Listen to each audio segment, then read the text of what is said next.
Have you ever clicked on a video and just couldn't look away? What's the secret sauce there? Well, today we're building the blueprint. We're going to take apart the first 30 seconds of a huge viral video to show you exactly how to grab your audience and, more importantly, how to keep them watching. Okay, let's be real. You've got 5 seconds. Seriously, 5. That's it. Before a viewer even really processes what's happening, their thumb is already hovering, ready to swipe to the next video. It's brutal, and it is the single biggest challenge for anyone making content today. And the stakes? They could not be higher. Think about this. Up to 60% of your audience, 60%, is gone in the first minute. All that time, all that effort you poured into your video, just poof, wasted if that intro doesn't land. But here's the good news. This isn't just luck. There's actually a formula, a blueprint you can use over and over again to turn a random click into a loyal subscriber. And to show you how, we're going to break down a perfect example from a huge channel you've probably heard of, CarWow.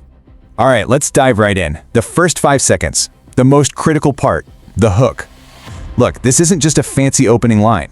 It's a promise. You're making a direct promise to the viewer. That's so interesting, so compelling, they just have to stick around to see you deliver on it.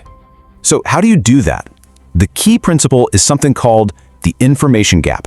It's pretty simple, actually. You pose a really fascinating question or set up a situation where the outcome is a total mystery. And this creates this powerful psychological itch. Our brains are literally hardwired to want answers. We hate leaving a good question hanging. And man, CarWow just executes this perfectly. They don't start with some big, flashy logo. Nope. They jump right in with a direct, high-stakes question. Which of these 3 insane cars is going to win a drag race? Boom. That seed of curiosity is planted. You're immediately engaged because you just have to know the answer. And just like that, with one simple question, you're not just passively watching anymore, are you? You're invested. It's like it becomes your own personal quest to find out the answer. And that single sentence just bought the creator those precious, crucial seconds of your attention. Okay, so you've got them hooked, but that's just the beginning, right?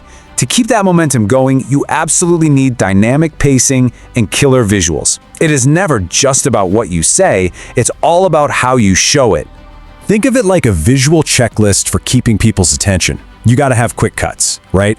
Change the shot every 5 to 10 seconds to keep the eyes moving.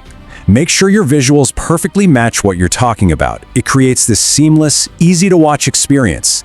And of course, the whole thing has to look clean, high quality, professional.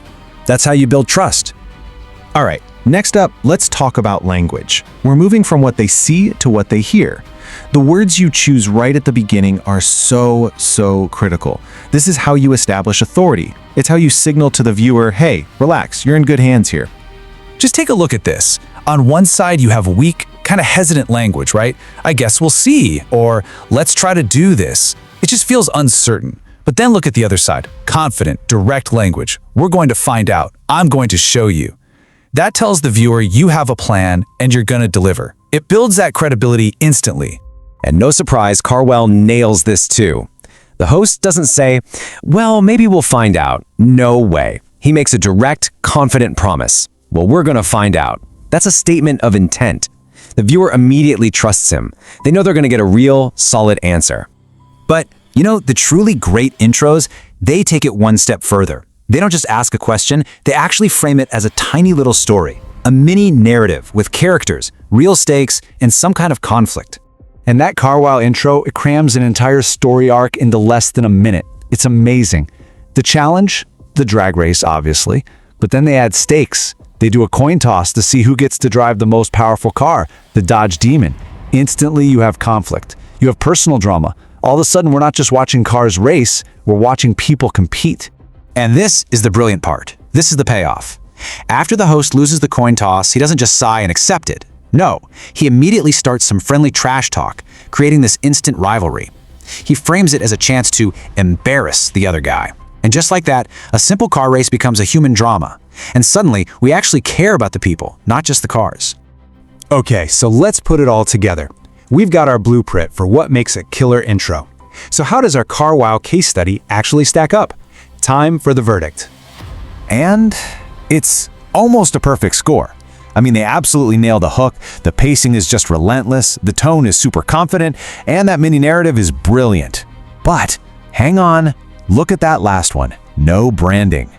They actually break this rule, the one that says you should never, ever show a logo or say your channel name in the first 30 seconds. So, why does it still work so well? Well, because this is a perfect example of knowing the rules so well that you know exactly when to break them. See, if you're a new channel, yeah, you should definitely avoid branding at the start. But once you're established, your name itself can be a signal of trust and quality.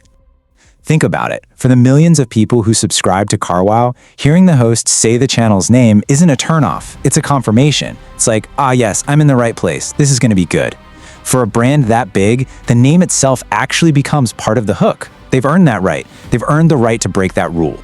So here's the big takeaway from all this. First, you gotta master the blueprint. You have to perfect the hook, nail the pacing, get the tone just right, and learn to build that mini story. Because it's only after you've earned your audience's trust and you truly get why these rules work that you can start to figure out the right moments to break them. So the question is, what's the first thing you're gonna work on?